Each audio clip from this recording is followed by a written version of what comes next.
Hi everyone, I'm Josh. Welcome back to my channel. Today I want to do a wrap up for my nonfiction reads this year. Now, I haven't read much this year, and honestly, I don't have that many nonfiction books to review. We're talking maybe 10, 15 here. But I'm doing this in lieu of a TBR because I'm still not quite at the point of being productive enough in reading to make TBRs. And the other reason is because I haven't done a wrap up since I think March. So that's most of the year that I have in books that I need to wrap up. Some of these you will have heard about before if you've been here, but some of them are new. What I'm going to do here is I'm just going to talk about it from earliest to latest read, from when I read them to now. And without further ado, let's get straight into it for my nonfiction wrap up for the year to date.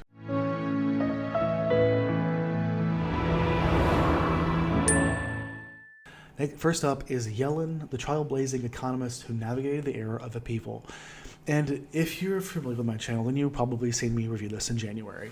If you're not, I'm glad you're here because it's Nonfiction November, and this still remains one of my favorite nonfiction books of the year. This is presented as a biography of Janet Yellen, who is now the Treasury of State of the United States before she used to be the Fed chair. I think she is the first ever person to be both the Fed chair and Treasury.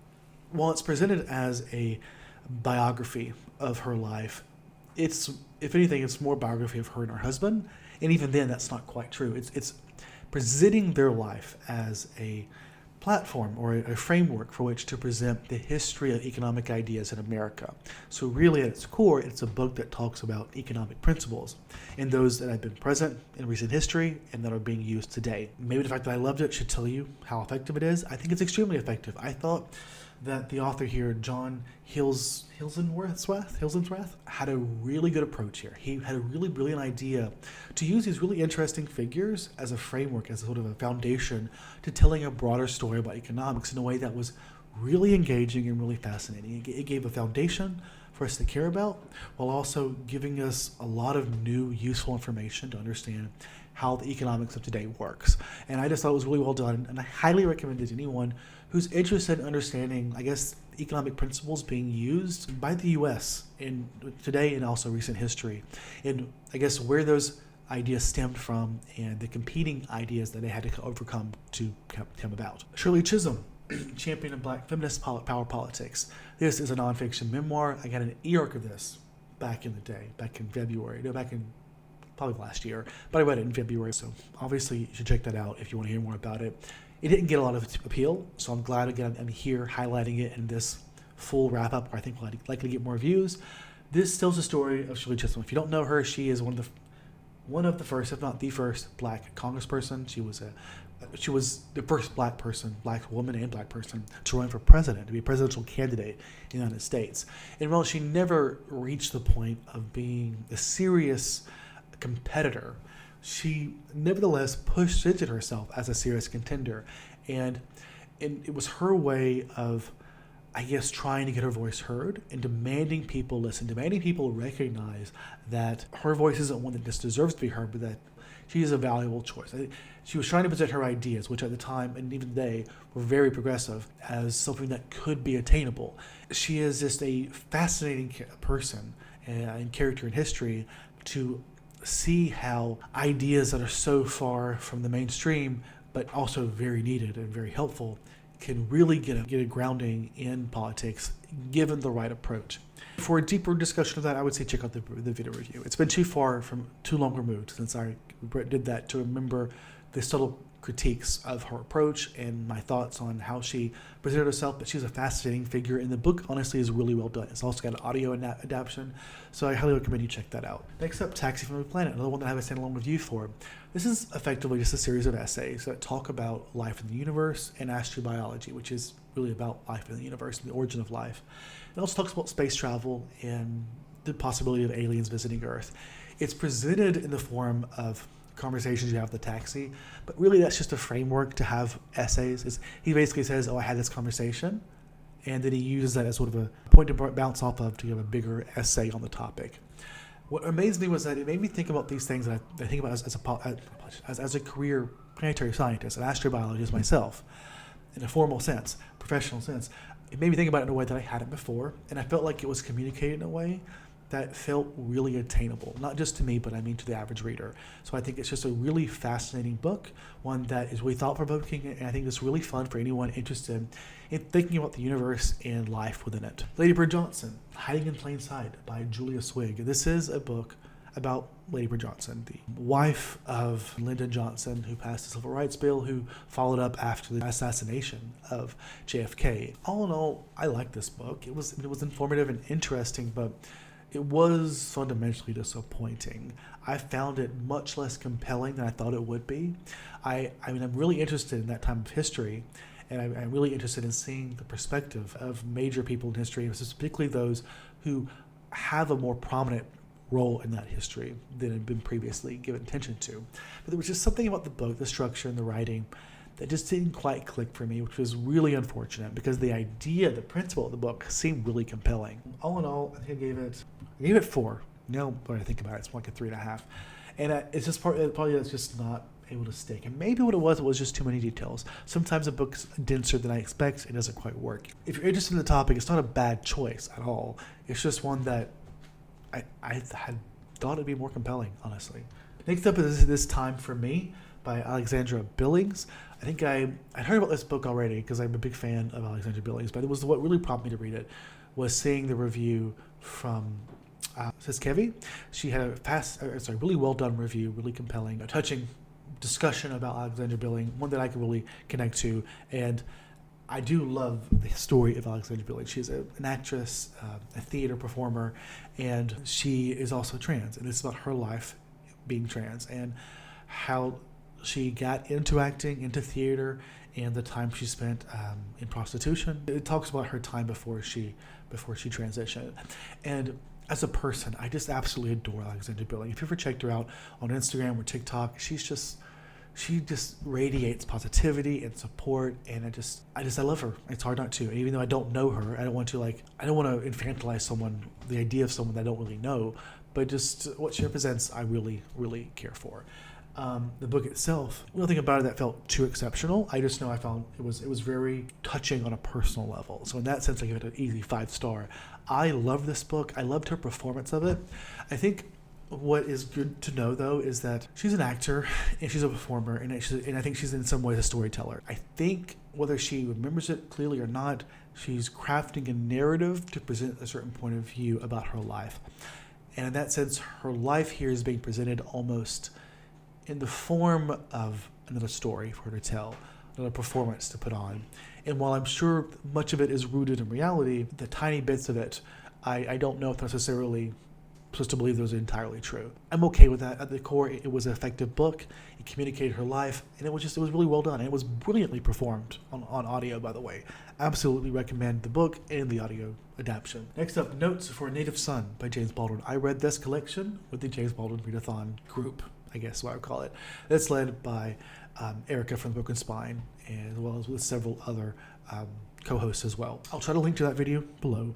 But this is basically a set of essays from James Baldwin, and this was one of his earliest work, perhaps his earliest one, and I had not read this before. It was interesting, partly because having read some of his fiction works, it was easy to see many of the ideas and themes explored in those works, explored more explicitly here in these works, and in this nonfiction collection. And it's just fascinating to get that perspective on how these ideas feed into his fiction. It's easy to recommend as well. There are a lot of thought-provoking ideas. From a book from 1955, it is inherently prescient. There's just so many ideas in here that just are very much still applicable to today. 1955, that's what, 70 years ago? Shit, yeah, 70 years ago, almost 3/4 of a century, and it's still prescient. Absolutely, positively check this book out. Empire of Liberty, A History of the Early Republic by Gordon S. Wood. I read this around 4th of July because for Independence Day I like to read some things about American history. This is the 3rd book, I believe, in the Oxford History, U.S. History series. I've read the first 2 of that, or was it the first 2? I read 2 of them. One was about the American Revolution and one was about the Civil War. And now I figured, why not go through into them all? This was honestly what I was more interested in than the last one that I read, which was about the American Revolution, because I'm not a big fan of war. But I was interested in learning about the early republic, the dynamics that were involved, or I guess how our system of governing that exists now, where did that start from, and how did it evolve into what it is today? Overall, I thought the story is very engaging, had a lot of fascinating details. It's very dense. I say dense. It's very long, a lot of details. But I think the fact that it's engaging makes it an easier read. Much better, honestly, than the last book that I read. I think I gave it 4 to 4.5 stars. I wasn't sure where I wanted to land. Next up, we have The 3 Ages of Water, A Prehistoric Past, Imperiled Present, and A Hope for the Future by Peter H. Glick. And this is meant to be what is it meant to be? I thought it was going to be a history of water in the universe and on Earth. And in some ways, like, it does present itself as that, and in some ways it does do that. But really what it is an environment book that is trying to propel the reader to care about our environment. And I don't think I did a long review for this. I did a short, which I don't know if I can link to that, but I'll try to.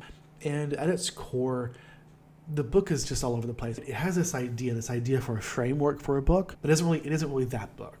It's an activist book, and it needs to pick a lane. And if it doesn't want to pick a lane, it needs to work harder to integrate the two, because in times we're learning things that feel almost just completely tangent, just barely tenuously related to the history of water, just because it intersects with society and I guess environmentalism. And again, I'm not against those ideas of the environment. It just, as a book, it needs to work. Their setup needs to work. One needs to flow to the other, and it did not do that. So all in all, it was a mixed bag of 3 stars for me. How to Talk to a Science Denier, Conversations with Flat Earthers, Climate Deniers, and Others Who Defy Reason. So this was another arc that I got a while back, and all in all, it was good. I'd probably give it 3.5 stars, maybe 4. My biggest issue with this book, if I had an issue, would be that the arguments it presents to how to talk to someone who's a science denier is largely based in personal anecdotes, and that's not science-based. They seem reasonable, which is basically just to treat them like a human being and talk to them. And while I get that, and I may be inclined to do that more often after reading this, I think there's a fine line between having a reasonable conversation and wasting your time. And at the end of the day, if you cannot agree upon basic fundamental principles on how to think and how to discuss the world, it just seems like a waste of time. And that's what it sort of gets at when it gets to certain levels of, I guess, just science denier. And that's not to say this book's bad. So it was well written, it was compelling. It was just, I still had that question in my mind of how effective is it really? Still a thought-provoking book that really gets you thinking about how do you communicate with people who just don't want to believe in basic science. And lastly, last book, nonfiction book I've read this year, On Corruption in America, another arc. This book was not good. I think I gave it 3 stars because I liked the ideas, and it did have a lot to say. It just felt messy. It felt like it did not have a coherent story to tell. Yet again, a nonfiction book. It could be informative, it could be engaging, and it needs a story to tell to do that. This is basically talking about the history of corruption in America, and it felt like we're going through various stories, linking back to some ancient mythos sort of imagery involved. And while that we return to that imagery, at the core, it just felt like there was no reason for discussing this, then this, then this. And if I don't have that, it cannot sink in like in a significant way if you do not make it into a current story. And sure, I got some of the major ideas, I guess, but those major ideas could have communicated much more clearly, much more concisely. And if those ideas that I took away maybe were all that you wanted me to take away, then maybe make the book cleaner to where it felt more coherent, because it doesn't. It's just too much. It's too much in a way that's not presented in a good way. Sorry. So that's all the books I've read this year in the nonfiction. I know not a lot, not as much as I would like, but it's Nonfiction November, and I'm going to be reading nonfiction for at least the rest of this month, and I will do a check-in by the end of the month. Hopefully a nonfiction recommendation list, because every year so far that I've been on BookTube, I've had a recommendation list, and despite not reading much, in fact, I kind of told you my favorites here, I'm going to try to find some more favorites and give you a list before the month is out, because it's a tradition. I like doing it. But let me know what you're reading this month in Nonfiction November. There was a theme for it, and I guess I don't have a TBR, like I said. There was one book that I'm thinking of reading. I'm going to tell you now. It's called the Code book? It's by Simon Singh. I'll show you right here. And it kind of really tackles all of the major keywords that are in this year's Nonfiction November. And that is to say, there's fraud, capital, the web, and display. All of these really connect to code breaking because it has to do with the history of codes in America and the use of it for privacy, for capital, like this for baking, and by governments. Like there's like an overlap of so many of these words, and that's the main book I'm going to make sure I read, specifically for Nonfiction November. The Code Book, The Science of Secrecy in Ancient Egyptian Quantum Cryptography by Simon Singh. And that's the one book that I'm giving you. So I guess it's a sneak peek of my non-existent TBR. But yeah, let me know what you think of these books, if you're going to check any of them out, and just what you're reading this month for Nonfiction November, since I won't be giving you an actual TBR besides that one book. Otherwise, have a great day, and thank you for listening today. I'm really excited for Nonfiction November, and I'm excited to get this video out. So, bye-bye, everyone.